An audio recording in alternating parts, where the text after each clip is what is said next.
I sat at the far end with my two kids, Daniel and Sophie. Daniel was 16, tall and thin, wearing a button-down shirt from Goodwill that I'd helped him pick out last week. Sophie was 13, her dress a hand-me-down from a neighbor. They looked nice, clean, presentable. But next to Marcus's kids, Tyler and Madison, dripping in designer labels, the difference was obvious. Marcus had been making comments all afternoon. Little digs. Subtle enough that most people missed them, but I caught every single one. Must be nice not having to worry about private school tuition, he'd said earlier, loud enough for the whole table to hear. Public school is so much simpler. I'd smiled and nodded. Let it go. But then came dessert, and Marcus had apparently decided subtle wasn't working anymore. Tyler, Madison, tell everyone about Paris, Marcus announced, leaning back in his chair with that satisfied smile I'd known since childhood. They just got back last week. 5-star hotels, the Louvre, Versailles. Spent 2 weeks soaking up culture. Tyler, 14 and already mimicking his father's smugness, launched into a detailed description of their vacation. The restaurants, the shopping on the Champs-Élysées, the private tour guide. I watched Daniel's jaw tighten. My son had been working nights at a grocery store for the past 4 months, stocking shelves from 10 p.m. to 2 a.m. on school nights, handing me most of his paycheck to help with our rent. He'd never complained. Not once. And where did your kids go this summer, Sarah? Marcus's wife, Jennifer, asked, her voice dripping with false sweetness. She knew exactly where we'd gone. Nowhere. We stayed local, I said evenly. Daniel had his job. Sophie had soccer camp. Soccer camp, Marcus repeated like I'd said something hilarious. Right. The free one at the Park District. Sophie looked down at her plate. Daniel's hand tightened around his fork. Nothing wrong with free programs, I said quietly. Sophie learned a lot. Of course, Marcus said, waving his hand dismissively.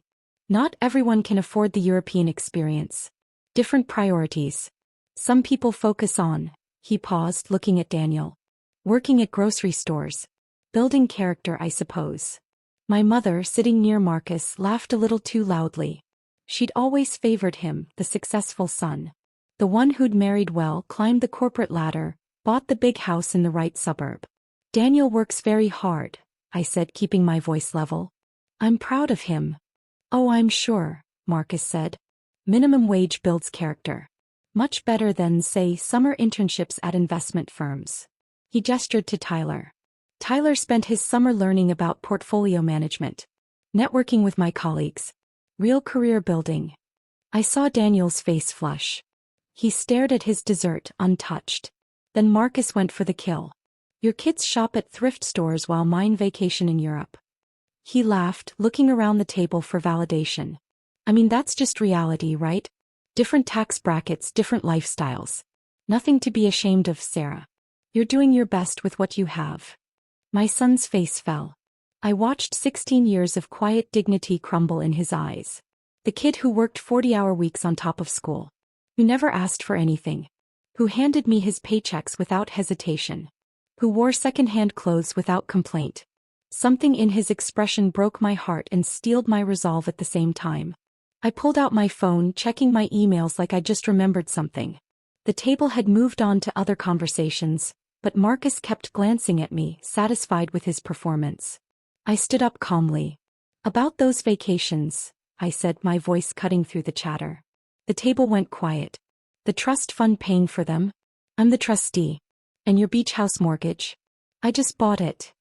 Marcus's smile froze. What? Tomorrow at noon, I continued, still calm, you'll learn why you should have read the trust documents our grandfather left, the ones I've been managing for 15 years. Sarah, what are you talking about? My mother's voice had an edge of panic. I looked at Marcus. You know the monthly distributions you get? The ones that paid for Paris, Tyler's private school, this house's down payment, that new Tesla in your driveway. That's my inheritance, Marcus said, but his voice wavered. No, I said. It's our grandfather's trust. He left me as the sole trustee when I turned 25. You get monthly distributions at my discretion.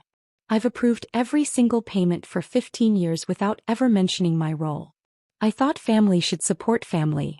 Jennifer had gone pale. Marcus, what is she talking about? The beach house in South Haven? I continued. The one you bought 5 years ago? You took out a mortgage for $400,000. Last month, the bank sold that mortgage to a private investment group. I'm the private investment group. Marcus stood up. You're lying. I pulled up my email and turned the phone toward him. Tomorrow at noon you're meeting with Patterson and Associates. They're the trust attorneys. They'll explain exactly how the trust works, including the clause that allows me to reduce or eliminate distributions if I determine they're not being used appropriately. You can't do that, Marcus said, but he sounded uncertain. I absolutely can. Grandfather's instructions were specific. The money is meant to support family members who demonstrate financial responsibility, humility, and kindness, not to fund arrogance. My mother grabbed my arm. Sarah, don't be ridiculous. Marcus deserves that money. Why? I asked simply. Because he's successful. He's successful because I approved $85,000 in distributions every year for the past 15 years.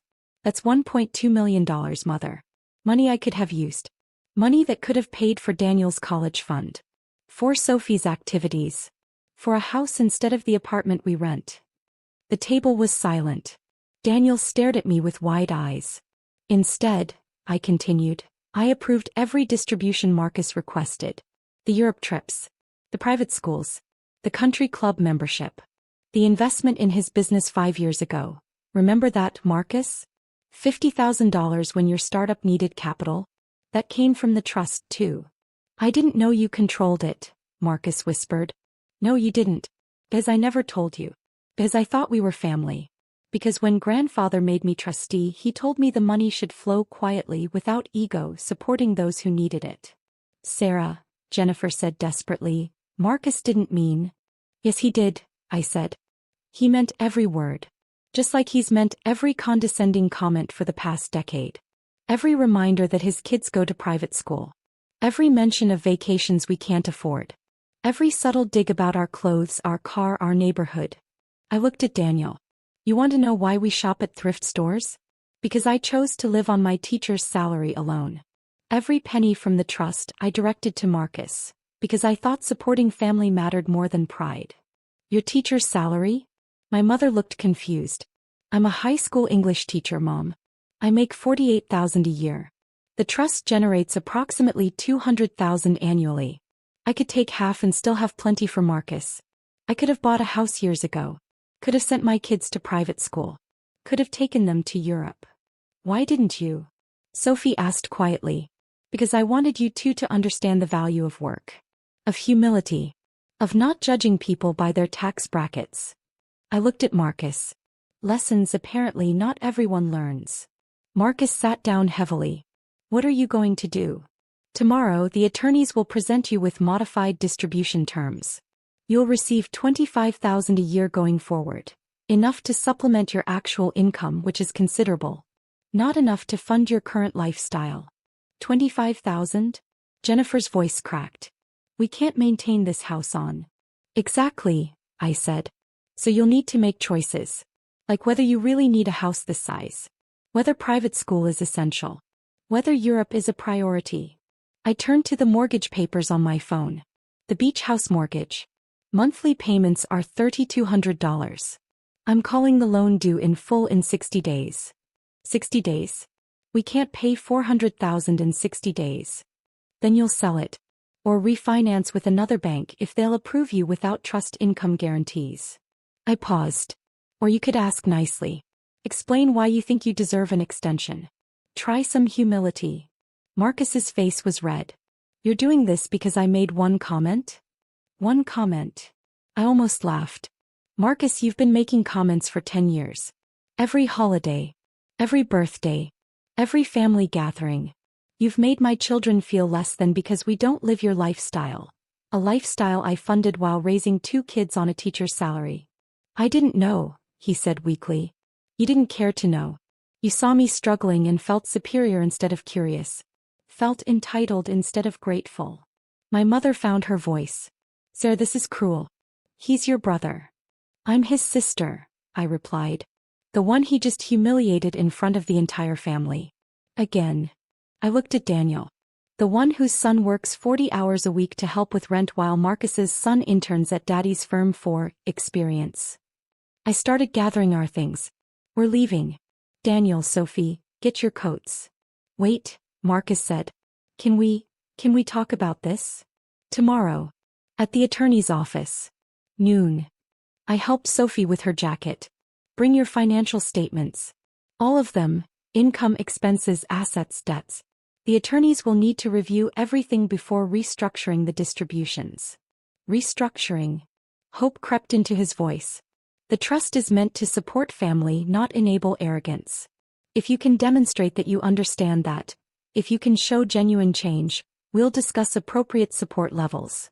I met his eyes. But Marcus, the days of blank checks while you mock my children are over. We walked toward the door. Daniel hadn't said a word since my revelation. In the car, silence stretched for several minutes. Then Daniel spoke. You've been giving him money all this time? Yes. For 15 years? Yes. He trailed off. While we lived modestly. Yes. Sophie leaned forward from the back seat. Why? I drove for a moment before answering. Because when Grandpa died, he told me the money was for family. He made me promise to use it to help the people I loved. I thought Marcus needed it more than we did. He was starting his business, starting his family. I thought I was doing the right thing. Was it? Daniel asked. The right thing? I don't know anymore, I admitted. I wanted you both to grow up understanding that money isn't everything. That character matters. Work ethic matters. Kindness matters. I think I succeeded at that. Look at you, Daniel, 16 years old, working nights to help your family. Never complaining. That's character. Uncle Marcus's kids wouldn't do that, Sophie said quietly. No, I agreed. They wouldn't. And that's the difference money makes when it comes without earning it.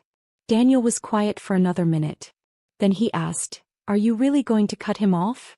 I'm going to restructure the distributions to be appropriate. He has a good job. A high salary. He doesn't need $85,000 a year from the trust. That was enabling, not helping. What will you do with the extra money? Sophie asked. I smiled. Well, there's this thing called a college fund. And maybe we could look at a small house. Nothing fancy. But something ours. And Europe? Daniel asked, a hint of humor in his voice. Maybe someday. When we've saved for it ourselves. So it means something. We drove home to our small apartment. The one with the thrift store furniture and the second-hand everything. And for the first time in years I felt no shame about it. Only pride in the two remarkable kids sitting beside me. Tomorrow Marcus would learn the details. He'd see the numbers, the terms, the conditions. He'd understand exactly how the past 15 years had been funded. But tonight I sat with my children and explained their grandfather's trust. How he'd built a small fortune through careful saving and smart investing. How he'd chosen me as trustee because he trusted my judgment. How I'd honored that trust by supporting family, even when that family didn't appreciate it. Will Uncle Marcus hate you? Sophie asked. Maybe for a while. But eventually, if he's smart, he'll understand. Money without gratitude is just numbers. Family without respect is just biology. Daniel nodded slowly. For what it's worth, Mom, I think Grandpa chose the right person. And sitting in our modest living room wearing our thrift store clothes, I finally believed he had. The next day at noon, Marcus learned exactly how his lifestyle had been subsidized. The attorneys explained every distribution, every payment, every quiet transfer I'd approved over 15 years. He learned he'd owe his beach house mortgage in full in 60 days. He learned his annual distribution would drop to $25,000. He learned that continued support required annual financial reviews and proof of charitable giving. Most importantly, he learned that the sister he'd mocked had been his benefactor all along. 2 months later, Marcus sold the beach house. 6 months later, Tyler transferred to public school. A year later, Marcus started volunteering at a food bank, and for the first time in our adult lives, he asked about my life instead of talking about his. It took time. Real change always does. But the day Marcus showed up at our apartment with a college fund contribution for Daniel, matching the amount Daniel had earned that year working nights, I knew something had shifted. He didn't apologize with words. He apologized with understanding. With humility. With the kind of family support that goes both ways. And that's worth more than any trust fund distribution could ever be.